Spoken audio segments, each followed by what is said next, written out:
Three, one. Okay, so this is critical thinking and clinical judgment.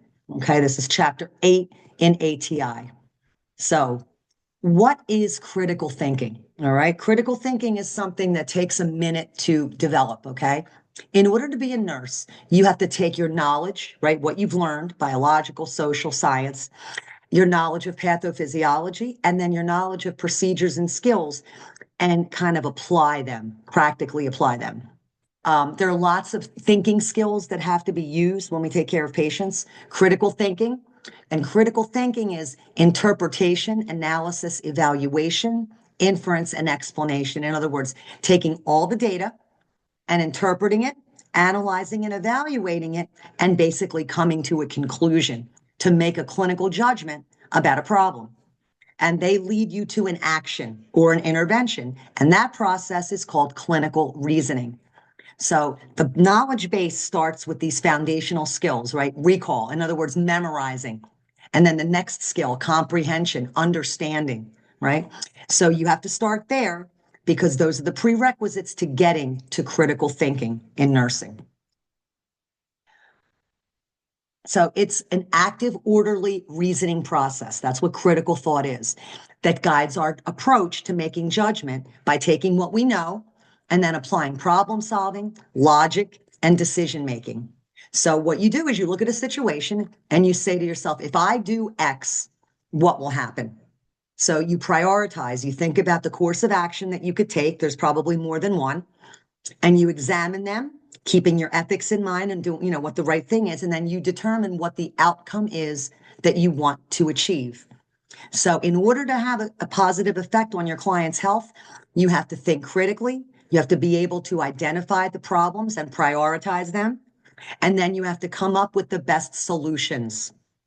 And critical thinking, especially in the beginning, discourages quick judgments that lead to single focused solutions. So you want to be able to use logic and think through what is happening with your patient. So critical thinking requires your learning, all your learning, and the ability to acquire experience, right? And you're constantly learning. You're going to always be learning and always improving your judgment. So the components of critical thinking: knowledge, what do you know, right? Experience, you guys don't have much experience yet within nursing, but you will. Critical thinking, like I just talked about. Your attitude, that's important. And intellectual and professional standards, right? So critical thinking is facilitated by looking for the truth and being open-minded and inquisitive about why does something work versus why does something not work. And open-minded is a big, big part of this.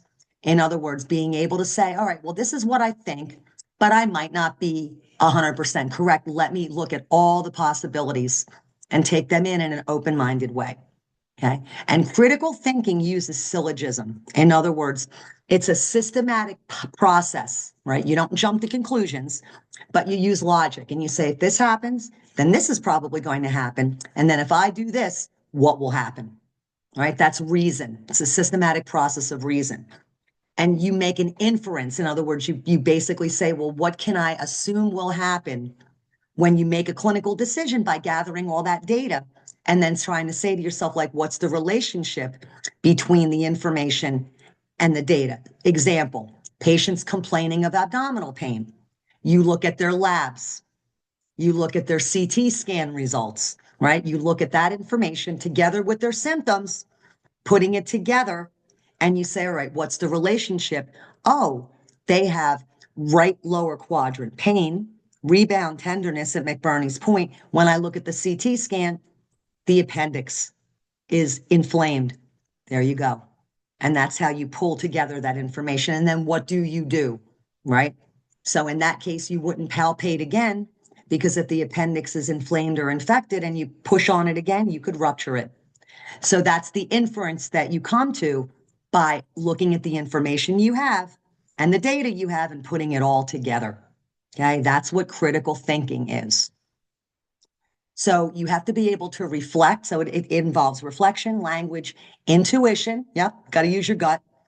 And 3 distinct levels as you gain knowledge and experience. Okay, remember, No one starts out being the best nurse there ever was in every aspect of nursing. A lot of it comes from experience, okay? And that's something that you will gain both through clinical experiences and also problem solving while you're practicing clinical experiences, even in the lab, okay? And reflection. When you think back or look at a situation that already happened and you say to yourself, why did I say that? I mean, everyone's had that moment where maybe you had kind of maybe a disagreement with somebody and you said something and later on you look back. That's self-awareness. You look back and say, why did I say that? Or why did I do that? Right? So that's a good thing.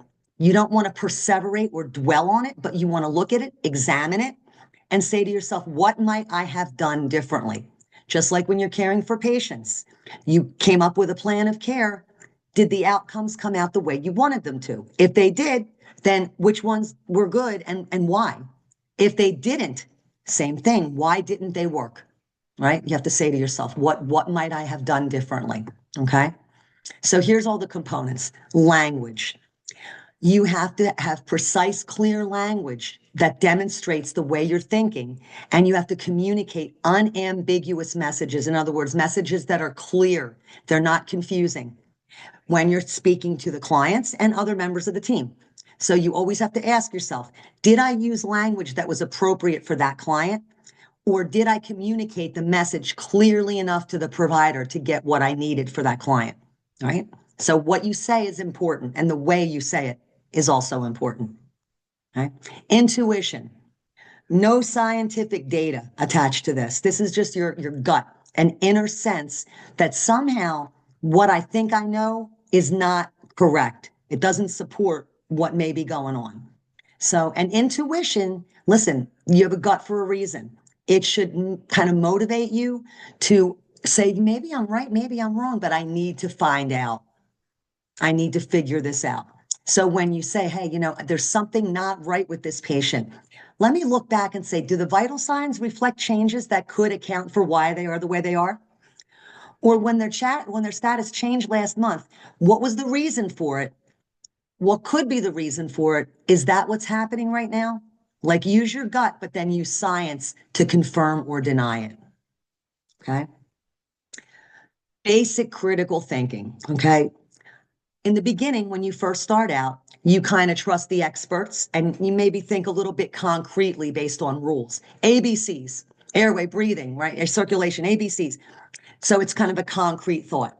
But you're going to find that even when it comes to patient prioritizing, it's not necessarily always the fact.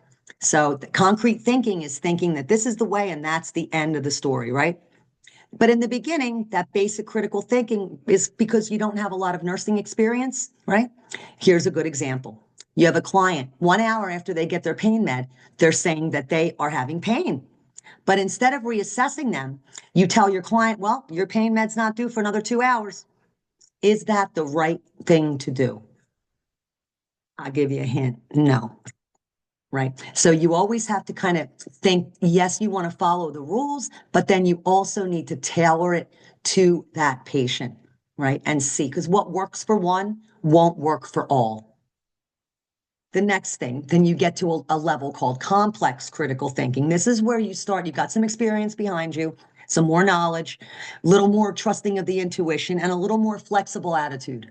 And now you start to say, hey, wait a minute, I do know stuff. So let me analyze and examine this data so I come up with the best choice. Here's an example. You're the nurse and you realize the client's not ambulating as often as they should, as prescribed, because they're afraid they're going to miss their daughter's phone call. So keeping that in mind, you tell your client, hey, we're going to listen for that phone call and we'll answer the phone when you're out of the room so you don't miss that call. Right? That's where you're getting to the complex critical thought, anticipating why something's not going the way it should and what can you do to fix it. Okay. And then commitment. Once you get to that level, you're an expert. You've been doing this for a while. You have developed your intuition and you have reflective and flexible attitudes. So in other words, you don't have to every 5 minutes ask somebody or look it up, right? And you assume responsibility for choices that you make. So an example, you have a patient that is going into hypovolemic shock 24 hours after surgery, you see their blood pressure's dropping and their heart rate's increasing. So you increase their IV infusion because you know that will help bring that blood pressure up. That is the level of experience, intuition, and knowledge that comes with commitment. And that takes a minute, so don't be hard on yourselves, is what I'm saying.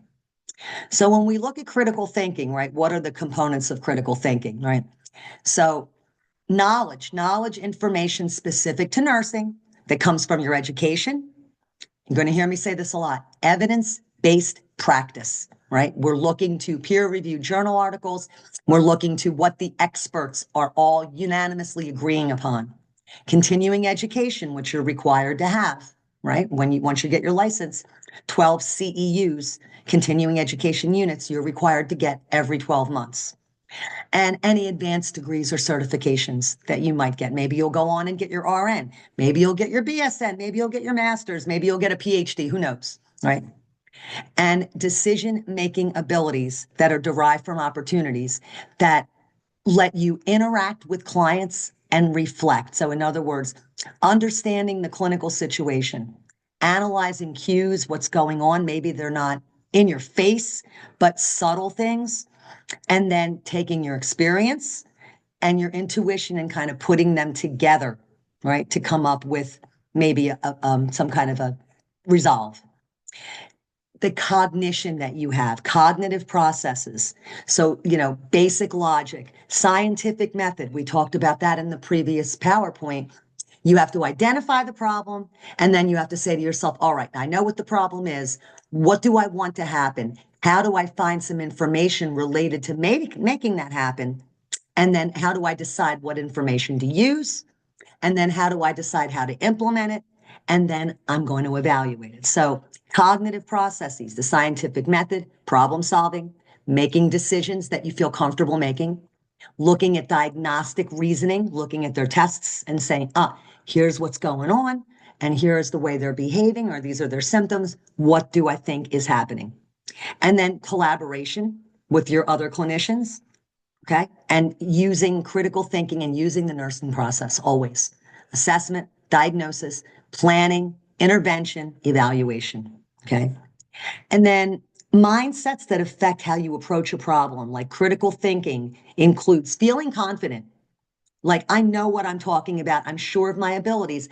But also, if you look at the end, humility, knowing that I don't know everything. So you have to have a combination of those two things, right? Some confidence, feeling sure of yourself, but also understanding that you don't know everything and being open-minded to other things, okay? You have to be independent. You have to participate in fairness. You have to be non-judgmental. We are not police or judges or anything. We are here to take care of other human beings. You have to be responsible in the way you do that. In other words, making sure that you're adhering to the standard of practice. Sometimes you'll take a risk, but it's a calculated risk. It's not, I'm going to throw caution to the wind and just do something, I don't know what, but do something crazy. No. So when we talk about risk taking, it's a calculated risk to find a better solution to something. You have to have discipline. In other words, you have to have that systematic approach to thinking. You can't jump to conclusions. You have to have perseverance. In other words, stick-to-itiveness, I call it. Working at a problem until you fix it, not giving up. Sometimes you have to be creative and use your imagination to find some kind of a solution that maybe is not the typical solution, but works for that client. And you have to have a curious mind. You always have to have a thirst for knowledge to know, what don't I know and how do I find these things out? And you have to have integrity. In other words, you always have to say in your mind that you're going to do the right thing. You're going to be truthful and ethical, right? And they're all equally important. All of them are equally important in this process, okay? So when we talk about the standards, what are the standards, right? So it's the model that we use, we compare to determine is what we're doing appropriate? Is it the best possible thing that we could do? And is it widely accepted, from any other nursing perspective? Would any other prudent nurse with my level of knowledge and experience have chosen the same thing? Okay. And then you have professional standards, right? Which you hold yourself accountable to. Ethics, don't doing anything unless it's based on evidence-based practice, being responsible, and making sure that you're at the maximum level of care that you possibly can be at. You're relevant, you're current, okay?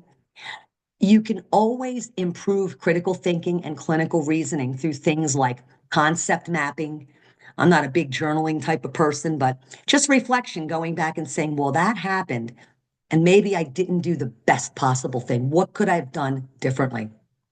And then also having people around you that you can trust as being a positive influence on the way you think and being open-minded and being able to collaborate with other team members and learn from each other. That's important. Okay. Super, super important. All right. So if anybody has any questions, we are going to talk about them in a minute, and I'm going to stop the recording. So until next time, see ya.